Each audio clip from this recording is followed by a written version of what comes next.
கீழ்பெரமநல்லூர் கிராமத்தில் ஸ்ரீ காஞ்சி சாய் அனுக்ஷேத்திர ஆலய அஷ்டபந்தன மகா கும்பாபிஷேக விழா நடைபெற்றது.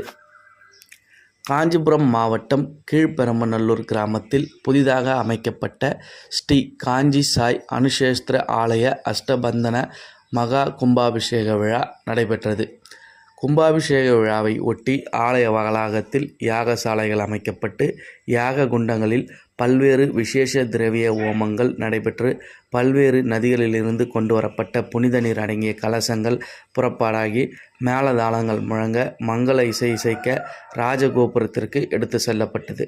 ஓம் ஸ்ரீ சாய் நாதா என அங்கு கூடியிருந்த பக்தர்களின் பக்தி பரவச கோஷங்களுக்கிடையே கோபுர கலசத்தின் மீது புனித நீர் ஊற்றப்பட்டு மகா தீபாராதனைகள் காண்பிக்கப்பட்டு கும்பாபிஷேக விழா வெகு சிறப்பாக நடந்தேறியது. மேலும் அங்கு கூடியிருந்த திரளான பக்தர்களின் மீது புனித நீர் தெளிக்கப்பட்டது. பின்பு சாய்பாபாவிற்கு சிறப்பு அபிஷேக ஆராதனைகளும் நடைபெற்று சிறப்பு அலங்காரத்தில் சாய்பாபா பக்தர்களுக்கு காட்சியளித்தார். கும்பாபிஷேக விழாவில் கீழ்பெரமநல்லூர் மற்றும் அதனை சுற்றியுள்ள ஏராளமான கிராம பொதுமக்கள் பெருந்திரளாக கலந்து கொண்டு சாய்பாபாவை வேண்டி விரும்பி சாமி தரிசனம் செய்து வழிபட்டு சென்றனர். மேலும் வந்திருந்த அனைத்து பக்தர்களுக்கும் அன்னதானமும் சாய்பாபாவின் அருட்பிரசாதமும் வழங்கப்பட்டது. மேலும் கும்பாபிஷேக விழாவிற்கான அனைத்து ஏற்பாடுகளையும் ஊர் பொதுமக்களுடன் இணைந்து விழா குழுவினர் வெகு சிறப்பாக செய்திருந்தனர்.